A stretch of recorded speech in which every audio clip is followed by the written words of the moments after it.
Μέσα στα σιωπηλά δωμάτια μιας καρδιάς γεμάτης τύψεις, η συγχώρεση μουρμουρίζει απαλά. Στο όνομα της συμπόνιας, πολλές ψυχές καλούν πίσω τα ίδια χέρια που κάποτε τις συνέτριψαν. Αλλά πότε η συμπόνια μετατρέπεται σε αυτοπροδοσία. Πότε το έλεος σφίγγει σε ένα σχοινί που μας δένει σε άσκοπο πόνο. Μια παροιμία δεν διδάσκει. Ένας σκορπιός δεν τσιμπάει από μίσος, αλλά από τη φύση του. Το να συγχωρείς είναι σοφία. Ωστόσο, το να καλωσορίζεις ξανά το τσούξιμο δεν είναι. Η αληθινή σοφία δεν έγκυται μόνο στην επέκταση της ειρήνης, αλλά στη διάκριση του ποιος δεν μπορεί να κατοικήσει μέσα σε αυτήν. Αυτή η διδασκαλία δεν σας προστάζει να σκληρύνετε την καρδιά σας. Σας προσκαλεί να ανοίξετε τα μάτια σας. Η καλοσύνη χωρίς όρια δεν οδηγεί στη φώτιση, αλλά στη διάβρωση. Οι δεύτερες ευκαιρίες φαίνονται ευγενείς, ωστόσο κατά καιρούς το τίμημά τους είναι η ίδια η ειρήνη που το πνεύμα σας μόχθησε να εξασφαλίσει. Ας είναι αυτή η ιστορία ο καθρέφτης σας, η πηξίδα σας, το ήρεμο νερό σας. Ήθε να αποκαλύψει τα κρυμμένα αγκάθια πίσω από τα πέταλα της συγχώρεσης. Θα δείτε όχι μόνο γιατί οι δεύτερες ευκαιρίες αποδεικνύονται επικίνδυνες, αλλά και πώς να ξυπνήσετε από την ψευδαίσθηση ότι οι άνθρωποι αλλάζουν, απλώς επειδή το επιθυμούμε. Μουσική. Η πέτρα στην άμμο. Μια ιστορία ξεκινά. Ένας μοναχός περπάτησε ένα άγωνο μονοπάτι προς ένα ερημητήριο, με ήσυχους λόφους γύρω του. Αν και ο αέρας ήταν ήρεμος, το μυαλό του πάλευε με ένα δίλημμα. Ένας σύντροφος από περασμένες μέρες είχε ζητήσει για άλλη μια φορά καταφύγιο. Πριν από χρόνια, αυτός ο σύντροφος διέλυσε τη σιωπή του μοναστηριού με κουτσομπολιά, εγωισμό και απάτη. Τώρα, τυλιγμένος στη θλίψη, ζήτησε ξανά είσοδο. Ο μοναχός θυμήθηκε τις διδασκαλίες. Συμπόνια, συγχώρεση, παροδικότητα, όλα μεταμορφώνονται. Ακόμη και τα δηλητηριώδη δέντρα μπορεί κάποια μέρα να ανθίσουν. Και έτσι οι πύλες άνοιξαν. Ο επισκέπτης καλωσόρισε. Τις πρώτες μέρες η ειρήνη έρεε. Παλιά γέλια επανεμφανίστηκαν. Ιστορίες ζέσταναν τη βραδινή φωτιά. Ωστόσο, καθώς περνούσαν οι εβδομάδες, τα βήματα του επισκέπτη αντιχούσαν πολύ δυνατά. Τα πιάτα παρέμεναν άπλυτα, ο διαλογισμός έσπασε. Οι παλιές συνήθειες επανήλθαν όχι ως καταιγίδες, αλλά ως κλίματα που στραγγάλιζαν τον αέρα. Μια αυγή κάτω από ένα δέντρο μπόντι, ο μοναχός συλλογίστηκε. Προκάλεσα θεραπεία ή ξύπνησα ξανά τη βλάβη κάτω από τη σημαία της αρετής. Αυτό ήταν το σημείο καμπής. Το μάθημα δεν ξεδιπλώθηκε μέσα από λόγια, αλλά στις συνέπειες της χορήγησης μιας δεύτερης ευκαιρίας σε κάποιον που δεν άλλαξε εσωτερικά. Προσκόλληση μεταμφιεσμένη σε συγχώρεση.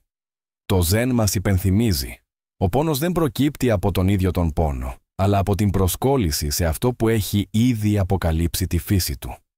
Μια δεύτερη ευκαιρία συχνά φαίνεται συμπονετική, όμως πολλοί την προσφέρουν από ενοχή, προσκόλληση ή φόβο μήπως φανούν ψυχροί. Ο μοναχός νόμιζε ότι συγχωρούσε. Βαθιά μέσα του φοβόταν τη μοναξιά.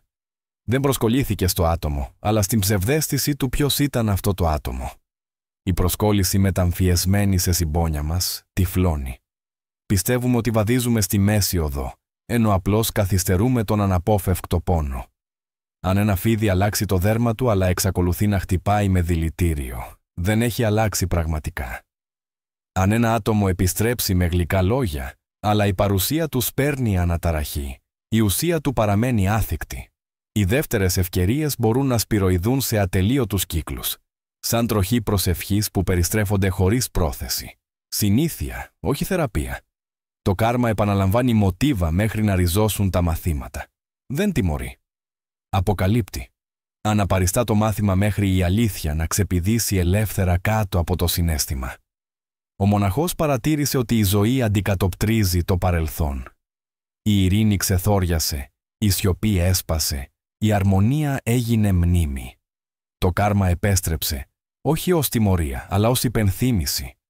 Δεν μπορούμε να ξεφύγουμε από τον καρπό των επιλογών που σπέρνονται στην ψευδαίσθηση. Το να δίνεις δεύτερες ευκαιρίες χωρίς διάκριση είναι σαν να προσκαλείς καρμική ηχό. Κάποιος θα μπορούσε να πιστέψει ότι η νεοαποκτηθήσα δύναμη μπορεί να αντέξει τον ίδιο πόνο. Αλλά η δύναμη δεν είναι η ανοχή του χάους.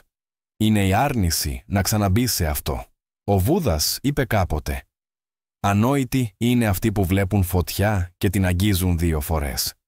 Μια ψυχή δεν μπορεί να ανέβει, ενώ ξαναμπαίνει στο ίδιο κάρμα από ήκτο». Μερικές φορές η απελευθέρωση δεν είναι σκληρότητα, είναι απελευθέρωση. Η συμπόνια δεν είναι αυτοτραυματισμός. Μία από τις μεγαλύτερες παρανοήσεις του Βουδισμού είναι η εξίσωση της συμπόνιας με την αυτοθυσία. Η αληθινή συμπόνια εύχεται στους άλλους το καλό, ακόμα και από μακριά. Ο μοναχός το συνειδητοποίησε αυτό. Ο φιλοξενούμενος πράγματι χρειαζόταν θεραπεία, αλλά όχι εις βάρος του μοναστηριού. Όχι στη σιωπή στην οποία βασίζονταν οι άλλοι, όχι στη διάβγεια που καλλιεργούσε επί χρόνια. Αντιμετώπιζε μία επιλογή, να τιμήσει την ανάπτυξή του ή να την εγκαταλείψει για να αποδείξει την καλοσύνη του. Επέλεξε τη σιωπή. Ζήτησε από τον καλεσμένο να φύγει, χωρίς θυμό, χωρίς πικρία, αλλά με αλήθεια. Δεν ένιωθε ενοχές γιατί η συγχώρεση δεν επιβάλλει την επανένωση. Η αγάπη δεν απαιτεί διαρκή βλάβη. Η θεραπεία δεν μετριέται από το πόσο υπομένουμε, αλλά από το πόσο καλά διαφυλάσσουμε την ηρεμία που χρειάζονται οι ψυχές μας. Ο καθρέφτης των ήρεμων νερών, η διακριτική πραγματική αλλαγή. Το Ζεν ζει στην επίγνωση, όχι στα λόγια. Αν κάποιος φτάσει αναζητώντας μια δεύτερη ευκαιρία, ρωτήστε ποια σιωπή τον περιβάλλει, ποιες πράξεις μαρτυρούν τη μεταμόρφωσή του. Η αληθινή αλλαγή ψιθυρίζει, δεν διαλαλεί. Εμφανίζεται στη συνέπεια, στην ηρεμία, στην απουσία της παραβίασης που κάποτε έσπασε την εμπιστοσύνη. Πολλοί σπέβδουν να εμπιστευτούν τις συγνώμες, μπερδεύοντας τη λύπη με την ανάπτυξη, τη θλίψη με τη μεταμόρφωση. Ένας σκορπιός μπορεί να κλαίει αφού τσιμπήσει, όμως η φύση του διαρκεί μέχρι να δει την ίδια του την ουρά. Μην αφήνετε τις απαλές φωνές να σας παραπλανούν. Ένα ποτάμι ακούγεται απαλό, όμως οι κρυμμένες πέτρες μπορούν να σκάψουν βαθιά. Παρατηρήστε το ρεύμα του άλλου. Θρέφει την ανάπτυξή σας ή τη διαβρώνει. Έτσι διακρίνουν οι σοφοί αν μια δεύτερη ευκαιρία γεφυρώνει την θεραπεία ή σύρει το πνεύμα πίσω στη φτώχεια. Τα όρια είναι πνευματικές διδασκαλίες. Ένα πνευματικό μονοπάτι δεν έχει να κάνει με το να γίνεστε ατελείωτα διαθέσιμοι. Έχει να κάνει με το να παραμένετε ανέγγιχτοι από αυτό που κάποτε σας ανισορροπούσε. Τα όρια δεν είναι τείχη. Είναι ποτάμια που χωρίζουν το δηλητήριο από το φάρμακο. Ο μοναχός δεν άνοιγε πλέον την πύλη χωρίς σαφήνεια. Υποκλήθηκε στη μνήμη του επισκέπτη, αλλά ποτέ δεν άνοιξε ξανά την πόρτα. Κάποιοι τον χαρακτήρισαν σκληρό, άλλοι αποστασιοποιημένο, αλλά η ηρεμία επέστρεψε, το μοναστήρι άκμασε, ο αέρας ανέκτησε την καθαρότητα. Κατάλαβα. Η προστασία της ειρήνης δεν είναι εγώ. Είναι πρακτική. Ένα δώρο στην ψυχή, τη στιγμή, τον ντάρμα. Μην επιτρέπετε στους φορείς του χάους να καλύψουν το ναό σας με σκόνη. Ανεξάρτητα από τα δάκρυα ή τις συγνώμες τους, η συμπόνια απαιτεί σοφία. Χωρίς αυτήν γίνεται αυτοεπιβαλόμενο κάρμα. Μια αντανάκλαση στο κενό, μουσική. Όταν ρωτήθηκε αργότερα γιατί αρνήθηκε μια άλλη ευκαιρία, ο μοναχός απάντησε «Αν η φλόγα καίει μία φορά, διδάσκει θερμότητα. Αν του επιτραπεί μια δεύτερη φορά, διδάσκει τύφλωση. Εγώ επέλεξα την όραση». Να θυμάστε, η ειρήνη είναι το καθήκον σας. Δεν ανήκουν όλοι στον ιερό σας κύκλο, ανεξάρτητα από το πόσο οικείο είναι το πρόσωπό τους. Οι δεύτερες ευκαιρίες μπορούν πράγματι να είναι όμορφες, αλλά μόνο όταν βασίζονται σε γνήσιο μετασχηματισμό, όχι σε ανακυκλωμένα μοτίβα. Δεν μπορεί να επισκευαστεί κάθε σπασμένο δοχείο. Μερικές υπάρχουν απλώς για να μας διδάξουν να αγαπάμε αυτό που παραμένει ολόκληρο. Η αφύπνιση δεν αφορά τη συλλογή ανθρώπων. Αφορά την αποβολή ψευδαισθήσεων. Μερικές φορές η μεγαλύτερη αγάπη είναι να λέμε «Σε συγχωρώ, αλλά δεν μπορώ να σε αφήσω να επιστρέψεις». Ερωτήσεις για την καρδιά. Τώρα σκεφτείτε το εξής.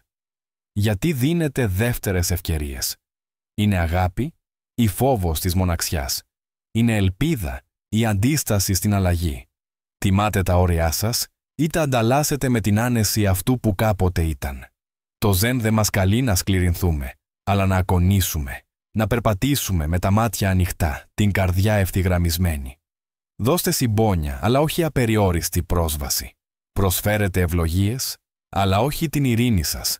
Μια ψυχή που έχει οριμάσει ξέρει τι δεν μπορεί πλέον να επιτρέψει. Η ηχό του πόνου αναδύεται όχι μόνο από αυτά που προκαλούν οι άλλοι, αλλά και από αυτά που επιτρέπουμε ξανά, γνωρίζοντας την ικανότητά τους. Μια δεύτερη ευκαιρία αντικατοπτρίζει πόσα έχουμε μάθει ή πόσο φοβόμαστε ακόμα να μείνουμε χωρίς αυτούς. Σε ήσυχες στιγμές ο κόσμος υποχωρεί και μια ζωτική αλήθεια αναδύεται. Κάθε φορά που λυγίζετε την ειρήνη σας για κάποιον άλλο, κάτι μέσα σας παραμορφώνεται. Δεν είναι όλοι όσοι επιστρέφουν με λύπη έτοιμοι να ξαναχτίσουν. Κάποιοι απλώς αισθάνονται τη συμπόνια σας και γνωρίζουν ότι η πόρτα παραμένει μισάνοιχτη. Το Ζεν δεν απορρίπτει τις ψυχές. Τις αποκαλύπτει και μέσα από αυτή την αποκάλυψη ξυπνάτε, όχι με κρίση, αλλά με σαφήνεια. Επιλέξτε τη σαφήνεια αντί του συναισθήματος. Το συναίσθημα ψιθυρίζει. Ήταν κάποτε καλή. Η σαφήνεια απαντά. Ναι, και σας πλήγωσαν επίσης. Το συναίσθημα επιμένει. Έχουν αλλάξει. Η κλαρίτη απαντά. Αφήστε την αλλαγή τους να ξεδιπλωθεί σε έναν χώρο που δεν απαιτεί τα βάσανά σας. Κάποιος μπορεί να αγαπά βαθιά, αλλά να συνειδητοποιεί ότι ο άλλος δεν ανήκει πια. Κάποιος μπορεί να προσεύχεται για την θεραπεία του άλλου, αλλά να διατηρεί απόσταση.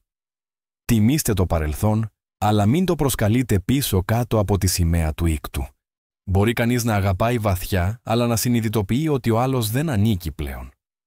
Μπορεί κανείς να προσεύχεται για την θεραπεία του άλλου, αλλά να διατηρεί απόσταση.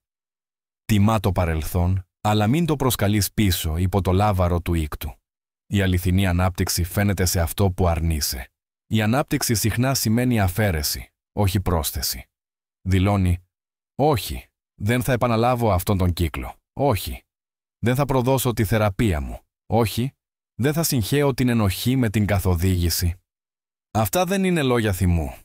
Είναι λόγια ισορροπίας. Μόνο οι συνειδητοί περιπατητές κατανοούν τη δύναμή τους.